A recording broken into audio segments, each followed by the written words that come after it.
আসসালামু আলাইকুম ভিউয়ার্স, সবাই কেমন আছেন? আশা করি সবাই অনেক ভালো আছেন। আজ আপনাদের মাঝে হাজির হয়েছি নতুন আরও একটি রেসিপি নিয়ে।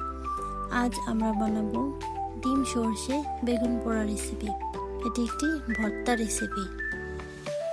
চলুন তাহলে শুরু করা যাক আজকের রেসিপি। আজকের রেসিপিটি তৈরি করতে আমার যা যা উপকরণ লাগবে তা হলো পেঁয়াজ, মরিচ, টমেটো কুচি, সর্ষে বাটা, কালো জিরে, ধনেপাতা কুচি, সেই সাথে একটি ডিম। আরও লাগবে বেগুন।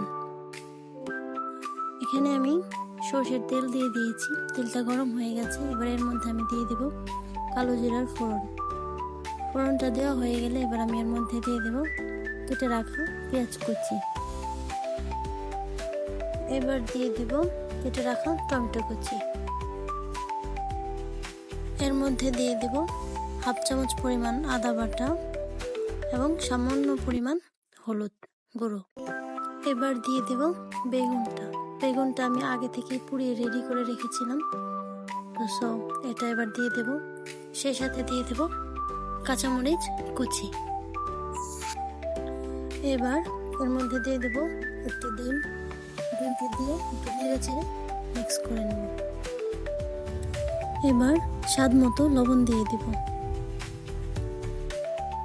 এবার দিয়ে দেব সর্ষে বাটাটা ভালো মতো মিক্স করে নেব। এ পর্যায়ে ধনেপাতা কুচি দিয়ে দিব। ধনেপাতা কুচিটি ভালো মতো মিশিয়ে নেব। মেশানো হয়ে গেছে। এ পর্যায়ে আমাদের রান্নাটা রেডি। নামিয়ে নেওয়ার পর এটা হচ্ছে আমাদের ডিম সর্ষে বেগুন পোড়ার ফাইনাল লুক। আশা করি আপনাদের অনেক ভালো লেগেছে।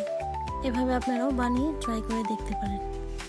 এটা গরম ভাত, রুটি সবকিছুর সাথেই খুব ভালো মতো খাওয়া যাবে। সো সবাই ভালো থাকবেন, সুস্থ থাকবেন। আল্লাহ হাফেজ।